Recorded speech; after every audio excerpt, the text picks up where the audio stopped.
The topics and opinions expressed in the following show are solely those of the hosts and their guests and not those of W4CY Radio, its employees, or affiliates. We make no recommendations or endorsements for radio show programs, services, or products mentioned on air or on our web. No liability, explicit or implied, shall be extended to W4CY Radio or its employees or affiliates. Any questions or comments should be directed to those show hosts. Thank you for choosing W4CY Radio.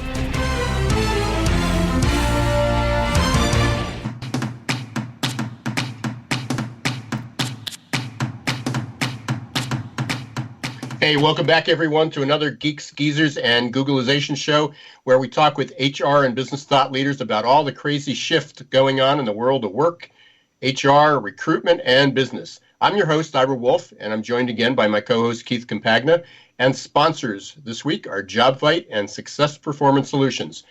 Keith, this is getting old, but we got another great show lined up, so I'm not sure if it ever gets old.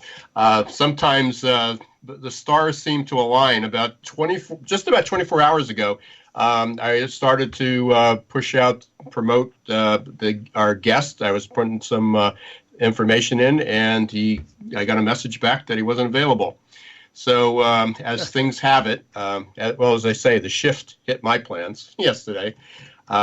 But sitting on my desk was a brand new book I got just over the weekend. I think it came in Saturday. It was from Josh Levine. It's called Great Mondays, How to Design a Company Culture Employees Love.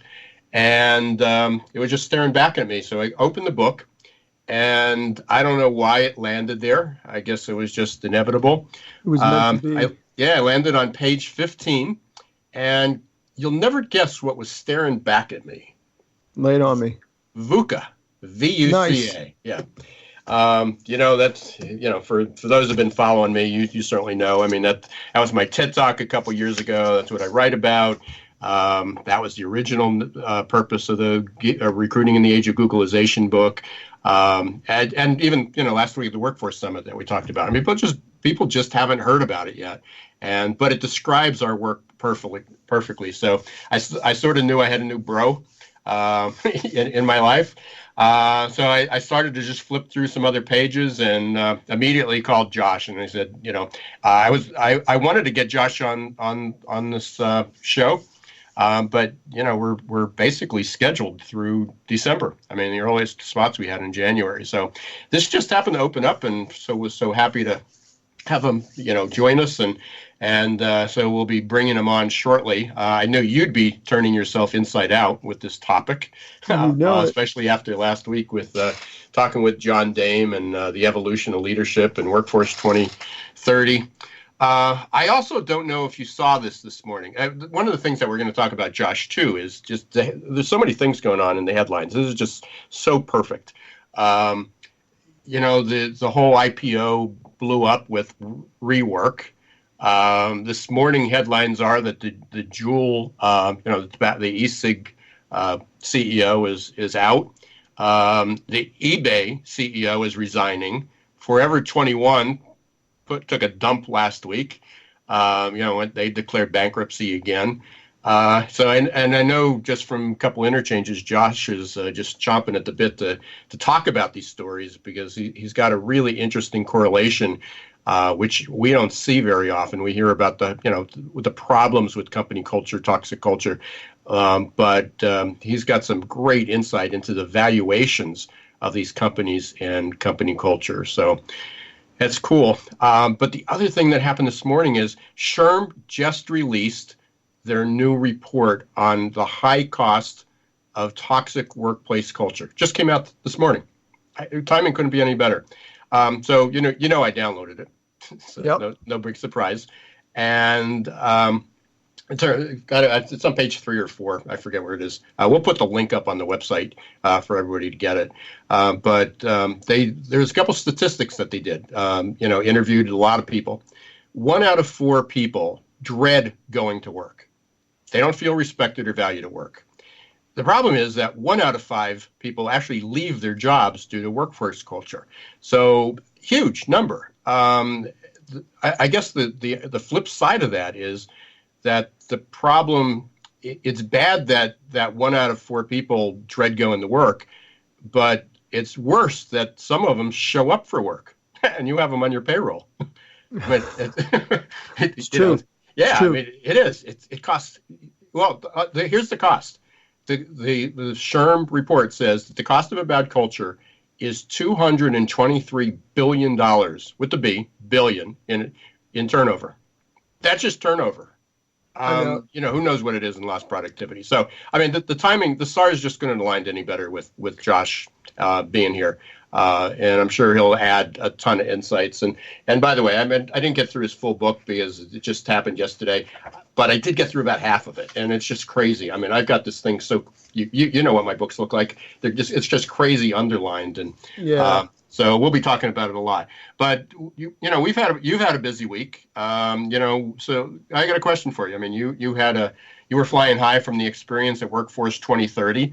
Yeah. What's it been like? What have you digested? I know you've been talking to a lot of people, and what's going on in your world? Well, it's funny.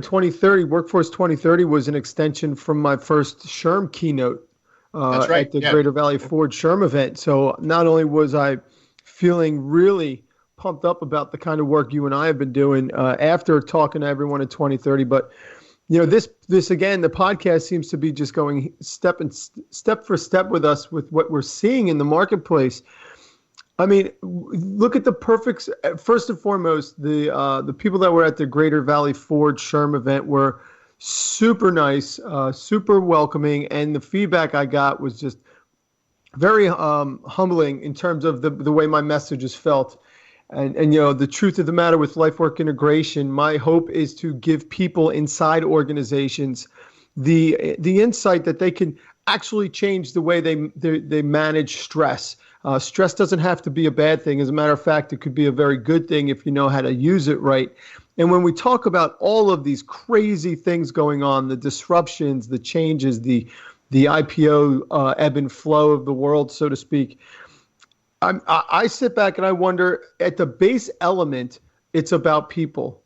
And the more and more I talk about this, the more and more it becomes obvious.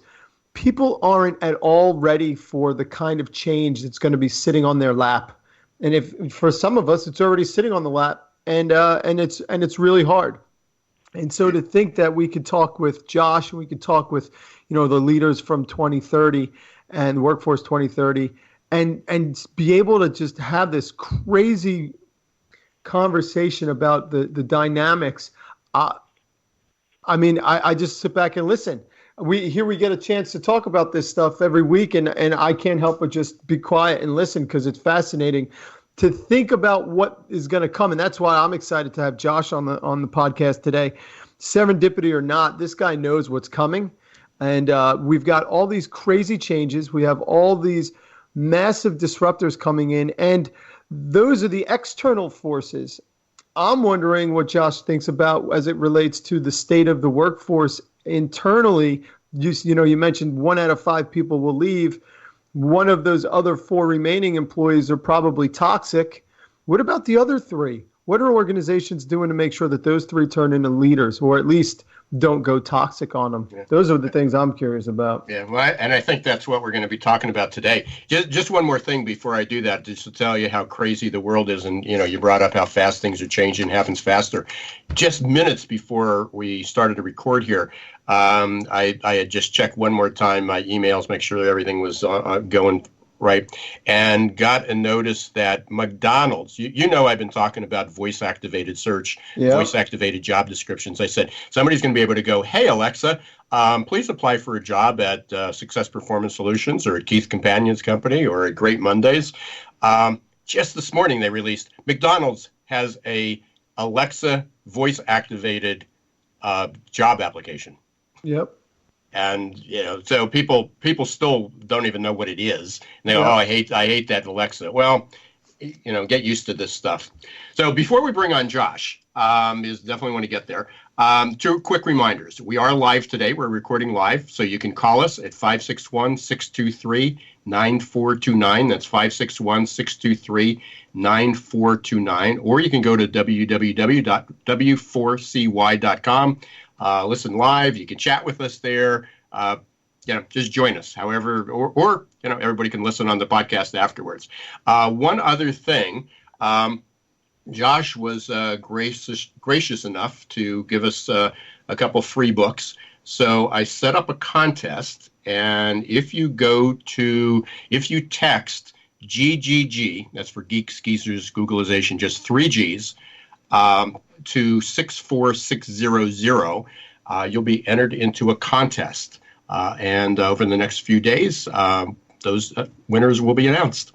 It'll be automatic. You'll get a text back. So type GGG or text GGG to 64600, and you'll get a free copy of Josh's new book, Great Mondays, and he'll even sign it for you. So let's get to Josh. Josh is a best-selling author. He's a brand strategist, highly sought-after speaker on helping companies design a culture advantage. For more than 15 years, he helped build a culture-driven brand for a variety of companies, including some Silicon Valley heavy hitters, some prominent nonprofits, and a few well-respected blue-chip companies. He's best known as a co-founder of the nonprofit Culture Lab X. I hadn't heard of that, so I try to keep up with things, so I was really excited to hear about that and want to learn more about that. He's also an executive director who turned it into an international community. So, Josh, welcome to the Geeks, Geezers, and Googleization show. Thanks, you guys. Appreciate you sneaking me on. I was happy to be able to be available to fill in the slot. Yeah, so excited that you were available. I know everybody's got busy schedules today and with disruption, so having that opportunity is great. It's the new norm. Yeah, for sure. We got to live at the seat of our pants, especially VUCA. Hey, when I saw that, it's like, and I keep seeing it in more and more books, and I've been talking about it. I think the first article I wrote about VUCA was like 2012, 2011. I published it in a business publication, and then it was kind of the centerpiece of my book, and then centerpiece of my TED Talk. So when people see the value in that and just kind of recognize of what our world looks like, immediately you got me engaged, you got my attention. So a lot is thrown out there about company culture. Last week we had a great guest, a good friend of mine, John Dame. We talked about the evolution of leadership. He says we've evolved from the controlling command to collaborators in chief, and I think that's what your message is as well. But a lot of people throw out company culture as this buzzword, and some use it as a fix it. If you got to, if you talk about culture, then all your woes will go away. Let's start with something simple. How do you define company culture? Company culture, as I define it, is the cause and effect of every decision that we make during the business day. When we think about those things, it's ultimately, when we think about why we're talking about company culture, it's in order to improve the quality of the decisions that we make. Now, I know there's a lot of folks out there, they're like, oh, it's what happens when the boss isn't in the room, or it's the norms and behaviors. But I found, those are fine. I don't think they're wrong, but they don't get to the heart of what I see is the most important aspect of a business using this as a strategic tool, and that is to help make business decisions. So that, to me, that's going to be the best way to start the conversation. It's the cause and effect. That is the other part of it, right? So it's not just a linear result, a linear equation. It's cyclical. Cause and effect of everything all the decisions you make, big and small. I'm staring at kind of a quote you had, and I put it out there to promote the show as well this morning. You mentioned that culture isn't a problem to be solved, and I think that's so profound. I think a lot of companies look at that in a lot of the conversations, and Keith and I'm at a ton of conferences. Keith is starting to speak and is out there. You certainly are. And you hear all these presentations and there's all these webinars about how to fix your company culture, like it's a gadget or a problem that can be fixed. Right. But I love what you said after the word. It's a business function. It totally is. Yeah, that needs to be supported and nurtured, but people think it's like, oh, hey, I went to this session, great tip. We'll go back, we'll implement that, and all our woes will be gone. Okay, can you imagine if some CFO announced to the board that they were going to focus on, hey, everybody, we're going to solve finance in the next 6 months. That's what we're going to focus on, and then we're going to move on to something else. That's as ridiculous as that sounds. That's when I hear people saying, "Oh, well, our culture, we got a culture problem, and we're gonna have to fix it, and then then we'll be better. We'll be able to recruit more people and all these things." That is absolutely ridiculous. And this is what I'm trying. This is, if you remember one thing from our conversation, this is what it is, which is culture is a business tool. We can't just be reactive and think, okay, people aren't happy, let's put in a cold brew tap, which is all the rage out here in the Bay Area and Silicon Valley, right? Like we're going to do dry cleaning for your dog or whatever it might be. It's not, that's not, that you're going about it all wrong and you're thinking about it all wrong. This is something we need to be proactively managing for and actually creating for, which is why I use the term design in the subtitle of my book, How to Design a Company Culture Employees Love. Design is a creative endeavor where you're inventing things. No two cultures are the same. And so that to me is if we just follow the logic, go to the logical conclusion, which is we can't just say, oh, hey, HR, you're going to also do culture work. You're head of culture and HR. It doesn't work. There's too much work to be done. If you really think about it, it needs to be an explicit group, a department, a leader that actually goes in and says, it is my job to implement, to think about, to create this, what ultimately is, I believe, the only strategic advantage in business. It's just Josh, I got a question. Left. I'm sorry, the sound cut out on me there. I got a question for you. Do you think it's harder for a larger organization to take on this challenge, or are you seeing it harder for maybe the small to medium sized companies? I'm thinking 500 employees, or plus or minus. Where's who's got a harder challenge ahead of them? Well, I reject the premise of the question. I think it's hard all the way around, but for different reasons. It is a people problem. As you said, it comes down to humans. And so when we're talking about huge enterprises, tens of thousands of people, that is the challenge is really going to be about changing habits of 10,000 plus people. And that's a big challenge. The difficulty for smaller organizations is finding the resources and making the case, right? If we say that this is a business tool, you're like, well, I don't have the budget to hire somebody to be in charge of that thing. So someone's got to be working off the side of their desk, and if it's not a priority, it moves a lot slower. So it's hard for different reasons. I think scale is a major piece of it, and that's a big question that we try to address in the book, Great Mondays, which is how do you scale culture? That is a big question that always comes up, of course, out here in Silicon Valley. Everybody's like, we got to scale like crazy. How do you scale the culture too? So that's kind of the challenge I think each of those size organizations face. So, Josh, I think we sort of covered this. I mean, in the book, you talked about, again, two other pieces I highlighted. Two things that management gets wrong. One is that culture is company culture is a thing to be solved. It's a problem. You talk about it as it's a journey, not a destination, and it's alive. So it's continually changing, evolving.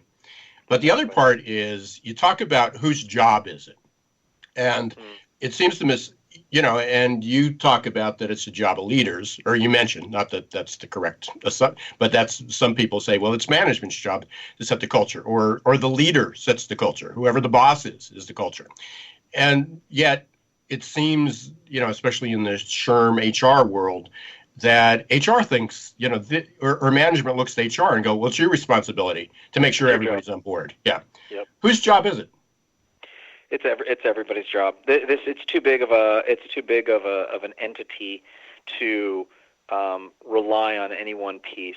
Now, as I'm sure we will talk shortly, the CEO can have an outsized influence on the direction of the ship. All right, but there is plenty of responsibility that needs to be taken on by not only managers or HR. HR is not, relieved of the responsibility. Definitely, they have a lot of tools in their toolbox to help affect that.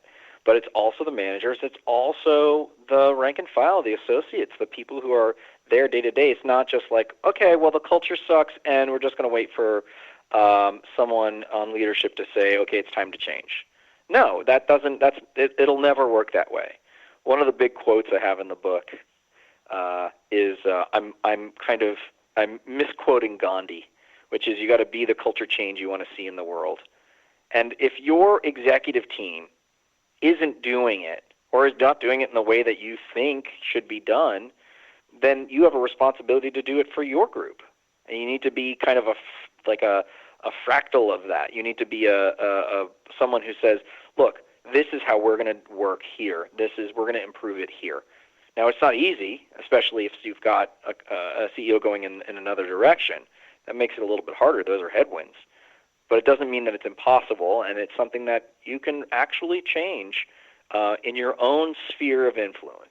That's what we're looking for. When you're an individual contributor, what can you do to change the people that you work with and to change the way that you guys interact and ultimately make decisions? So your book offers a ton of tips and examples, and you even describe it as basically more than just a book, but it's a workbook. And, I tried to do that when in recruiting in the age of Googleization as well. At the end of each chapter, I have questions you should be asking and have discussion points. And you go even one step beyond that.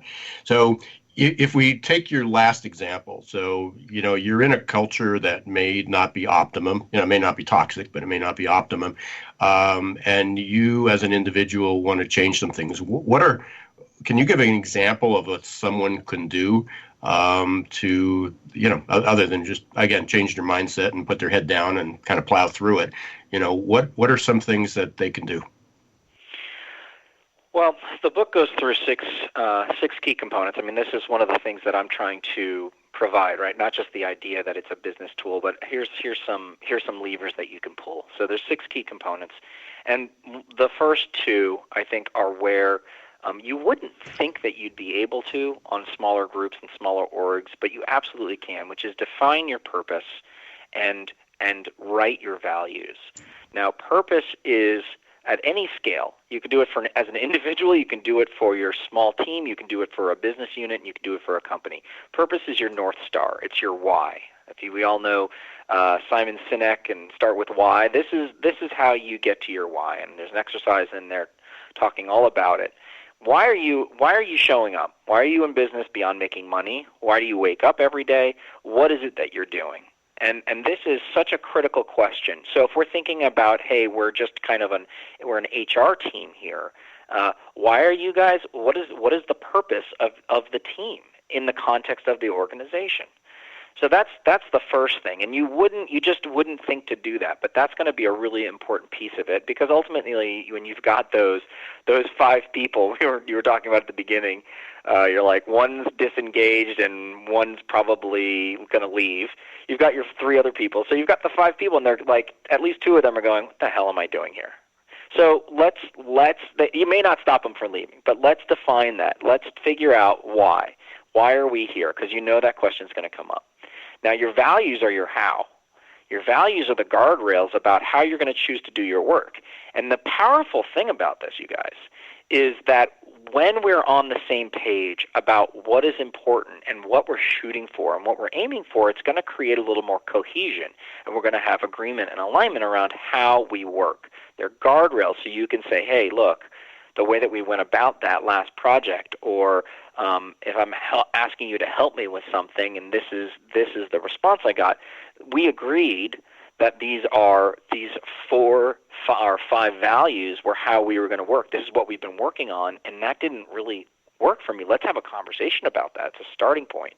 And so what that ends up doing is, where purpose sets that vision, you're going to have those values start to create a cohesion and transparency, and ultimately that magic word of trust, of what are we expecting one another to do? How are we expecting us to, or each other to behave? If you've ever had to try to be in a relationship plutonic or otherwise, or someone who is inconsistent with their behaviors. You can't trust them. You're viscerally going to have a reaction. You're like, I don't know what's going to happen next. So what we need to do is set those boundaries and say, look, this is what we're shooting for. This is something that's really important. So I'll give you an example of a value that we just created for a high-growth tech company here in the Bay Area. They actually just went public, which was an incredible experience to be part of. One of the things that we uncovered when doing our work with them was that they felt that people weren't really owning kind of the work that they were doing.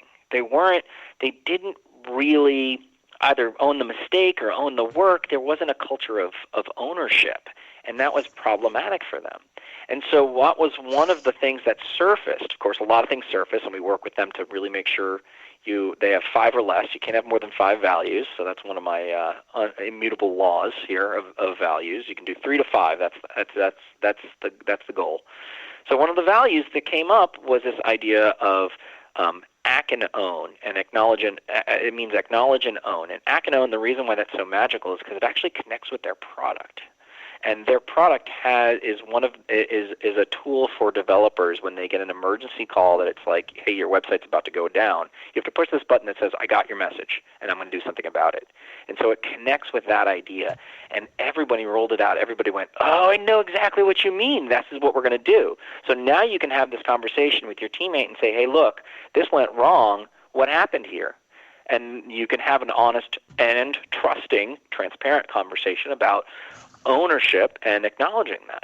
So that's kind of the magic of it, and that's something that can happen at a team level. That's something that can happen at a company level. It's really powerful. It's not easy to do. It's hard work to get to that, and it doesn't feel like it's the immediate putting out the fire in the wastebasket, which I feel like there's always so many of them. But that is what we're shooting for. And once you start to get that cohesion across that group, then you're going to feel unified as a team, and you're going to be able to accomplish more and feel more engaged in trying to do what you're doing. You are listening to the Geeks, Geezers, and Googlization Show. We've got our guest, Josh Levine, author of Great Mondays. We're talking about how to design a company culture that employees love. We're going to be taking about a 2-minute break here, hear from our sponsors, JobVite and Success Performance Solutions. As we always do, we talk about emerging trends, what impact they'll have on our economy, our jobs, and our future. And today, we are focused on company culture. And when we get back, we're going to talk about something that's been in the news the last few days about rework. But a few months ago was Uber, and again, today, 2 CEOs of Juul and eBay resigned or are stepping down. I don't know if they resigned, but they're stepping down one way or the other. And we're going to talk about the impact that company culture has on valuations and public relations and recruitment, retention, and everything else. So stay with us. We'll be back in 2 minutes. Behind everything you're searching for is something you're actually looking for. When you search with the Real Yellow Pages, you get more than a contractor. You get a whole new curb appeal.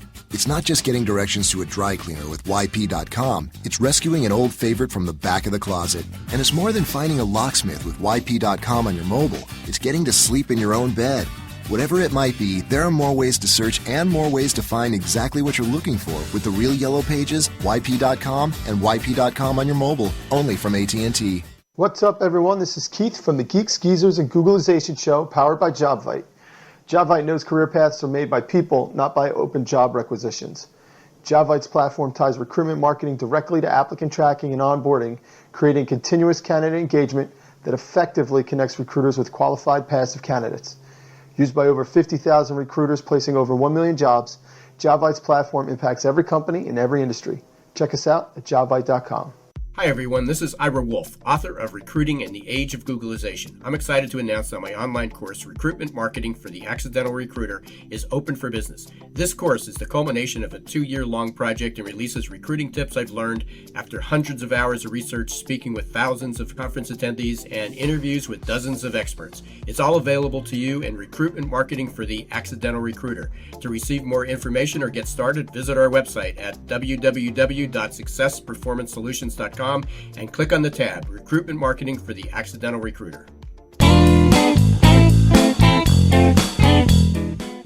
Hey, welcome back, everyone, to the Geeks, Geezers, and Googlization Show. I'm your host, Ivor Wolf, with Keith Campagna, and our guest today is Josh Levine, author of the new book, Great Mondays, and co-founder of Culture Lab X. Just a reminder to everybody, if you want a free copy, a chance to win a free copy of Great Mondays, Josh's book, text us. It's GGG.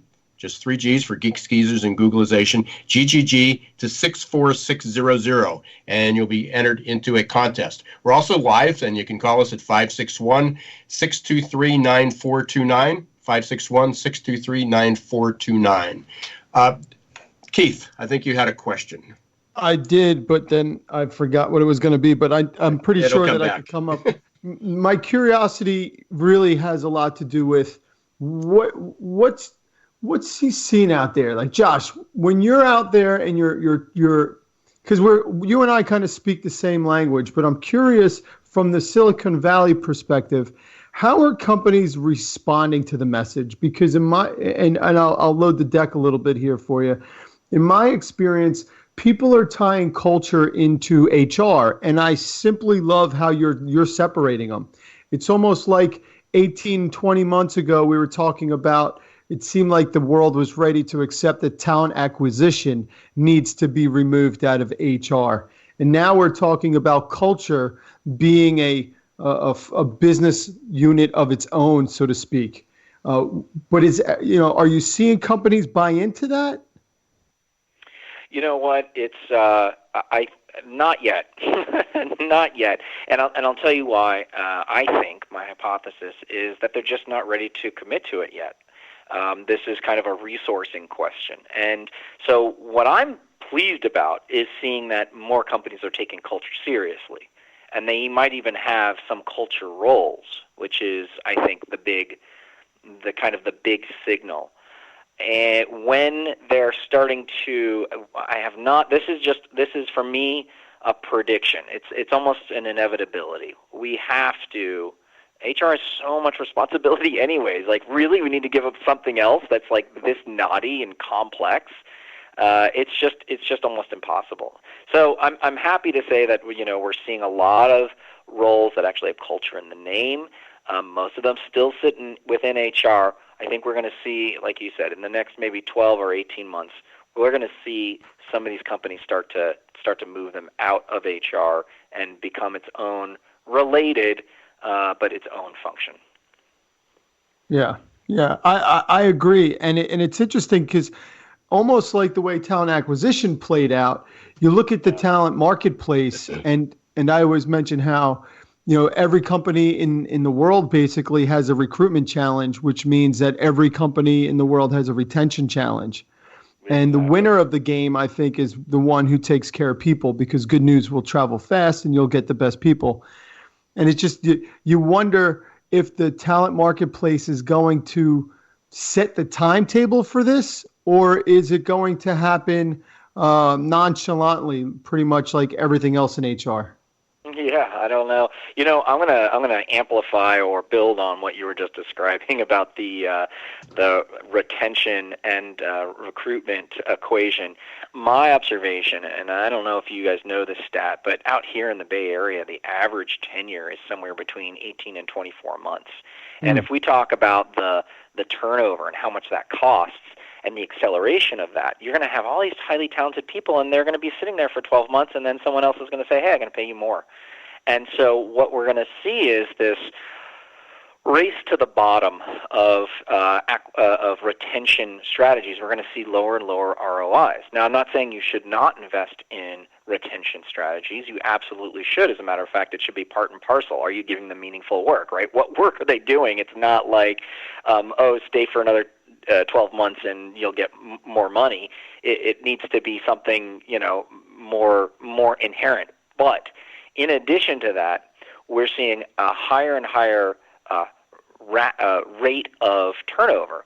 And so if that is the case, then what does that mean for how we work? How do we bring on, these are the questions I'm struggling with and thinking about now, how do we bring on talent faster?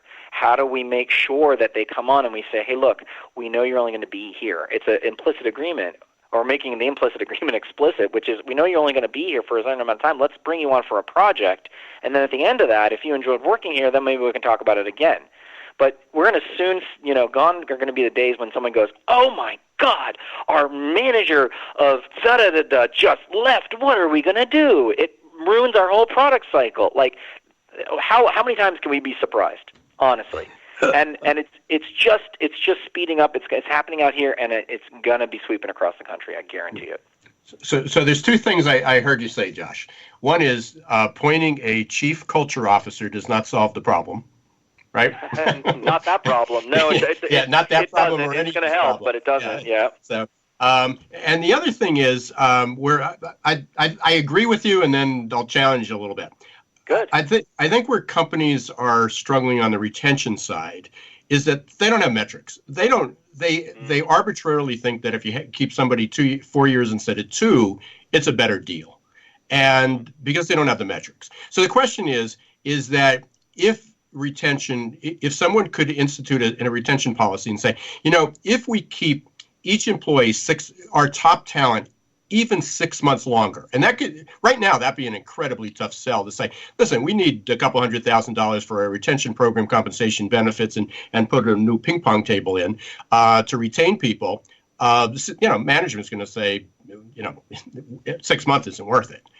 But what if you could show them that 6 months is worth it?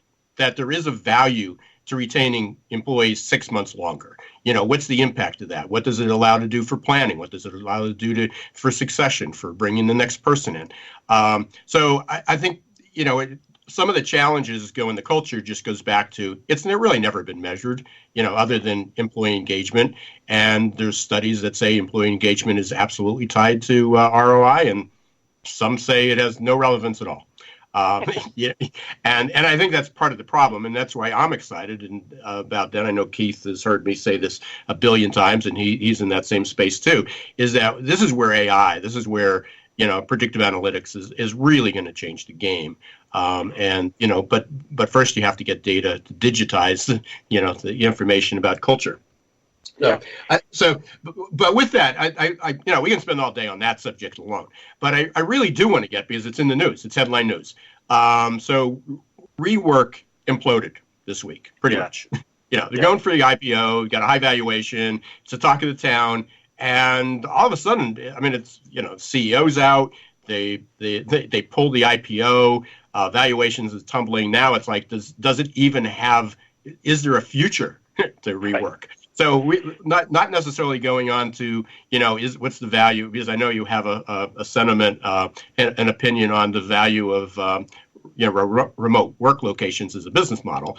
But beyond that, because we've also seen the same thing at Uber, and we've seen the same thing at, all these companies.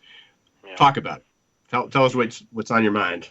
Well, so what we're seeing is kind of a cult of personality that is not only making poor business decisions, but they are influencing the culture in a way that is not good for the business. And so what you could make an argument that in filing for the IPO, all of this stuff was going to come to the surface.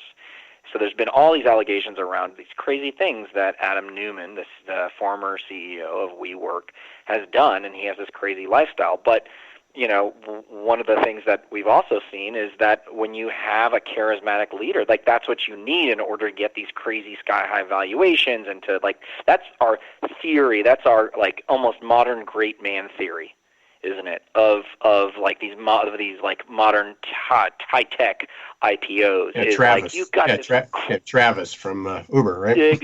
Yeah, Travis, right? And it's but what you don't get, what you are seeing is at first you'll see, wow, look at all this success, and they're selling it, and they're slick salespeople, and they've got these visions, and people buy into it.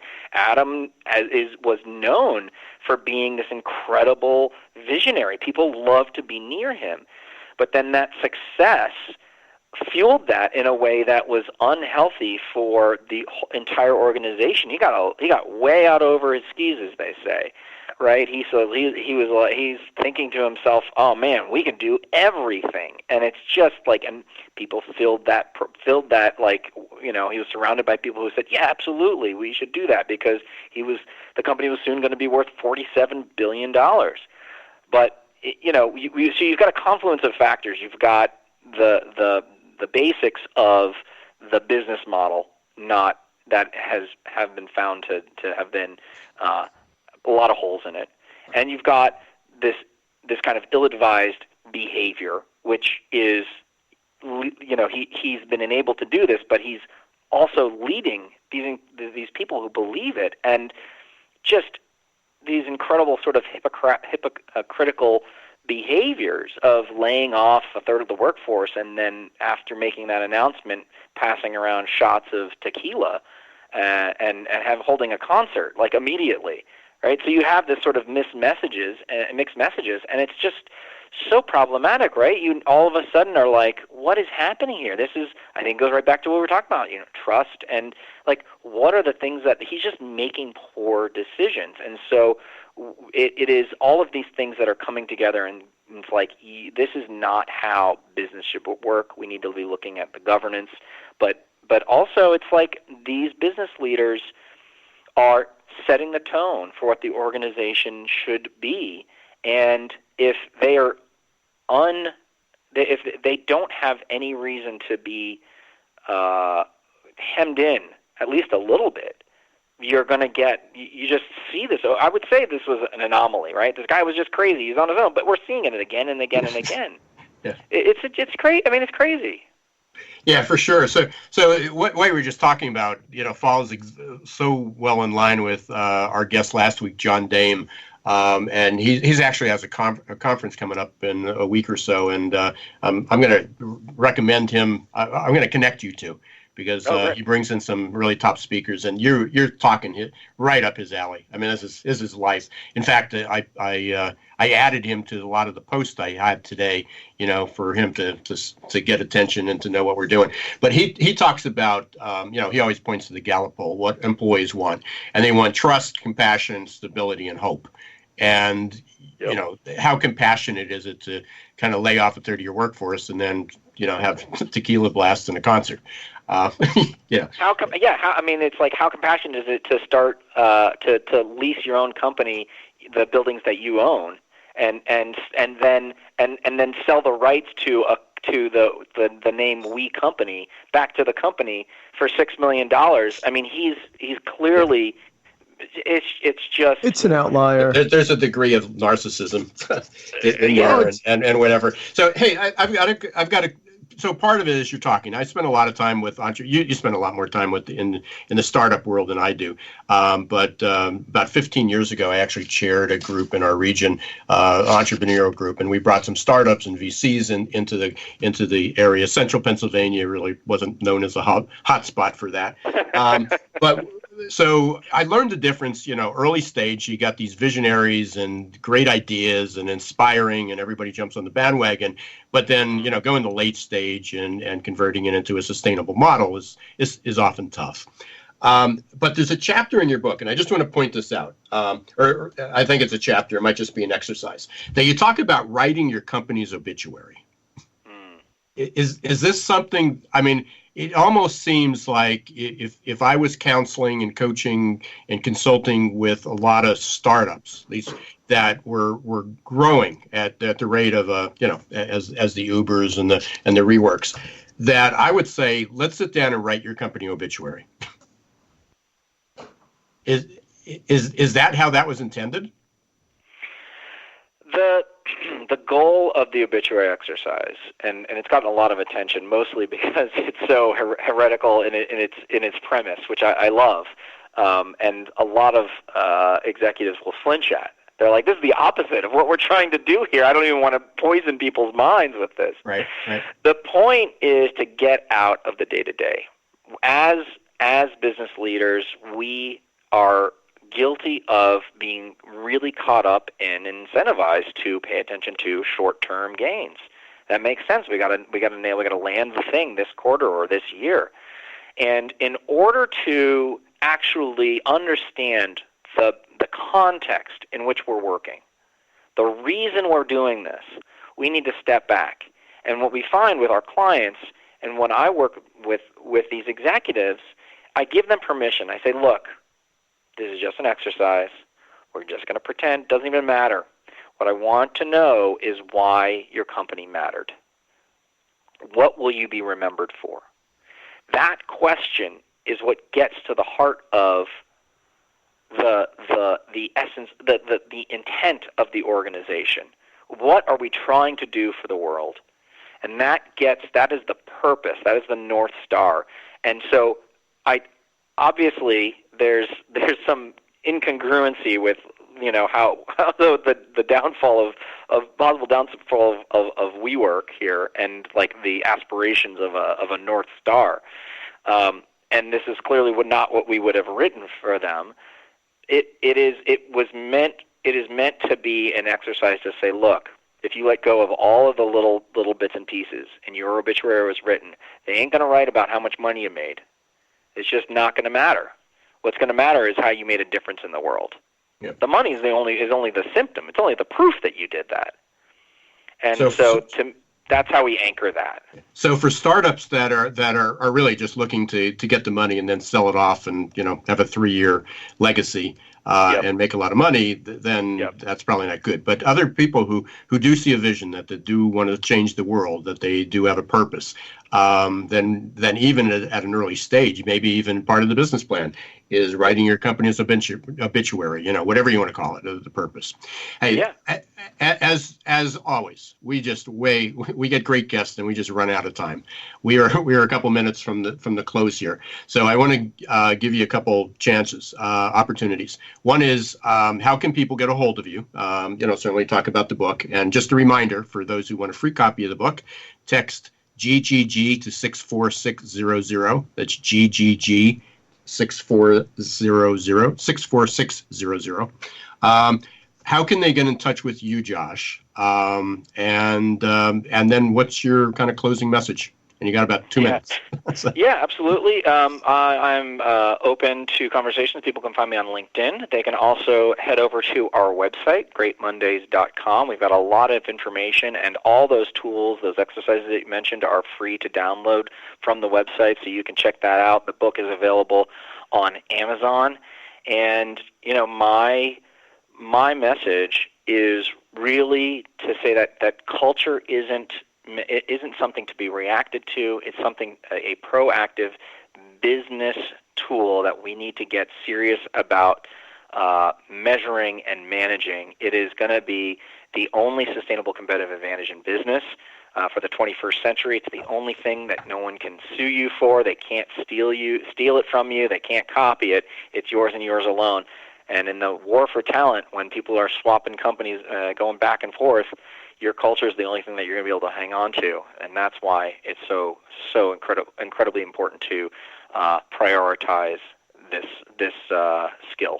Yeah, absolutely. You also had a great line in the book. I just want to quote this before we get off the air. You talk about the culture is the difference between being viable and vibrant, and everybody else in between is floundering. And I think I think people have a choice. Do you want to be vibrant? Do you just want to exist? Or, which I guess is the floundering, or you're going to be out of business. You have 3 choices. So, hey, Josh, this is, we can talk forever. I know. Forever. Keith, yeah. We're going to continue this conversation offline.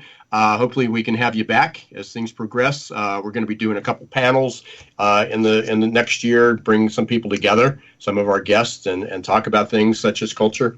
So love to have you back. Yeah, I'd love it. Thank you so much for having me. Hey, thanks very much. Yeah, no, absolutely. There was a couple comments here. One of them was interesting. For anybody who posted a comment in the chat, this will be posted on Geekskeezers or geekskeezersgoogleization.com, geekskeezersgoogleization.com. I'll be posted in a few days. You can go up and leave messages there. Let's have a conversation about it. A couple interesting posts that we just didn't have a chance to get to. Reminder to everybody, you've been listening to Geekskeezers and Googleization. We want to thank all our listeners. We're always interested in what's on your mind. Let us know how we're doing. We got a bunch of great guests coming up. Also So if you're interested in sponsoring, we're entering our second year. This is our 52nd week. So we got just next week, we start our second year on W4CY.com and loving it. So call us, contact us through our website, geekskeezersgoogleization.com, connect with Keith or me on LinkedIn or Twitter. Thank you again, JobVite and Success Performance Solutions. You help us be on the air. And don't forget to join us next week, Wednesday, 1 p.m. Eastern Time, W4CY.com. Our guest will be Matt Charney, one of the greats in the talent business. I'll be with them in HR Tech. Oh, super. We can do it together. Absolutely. Perfect. You'll be able to listen to our podcast on Spotify, Apple, Google, iHeart, SoundCloud. You name it, we're there. Until next episode of Geek Skeezers and Googleization, this is Ira Wolf and Keith Campagna. Don't let the shift hit your plans.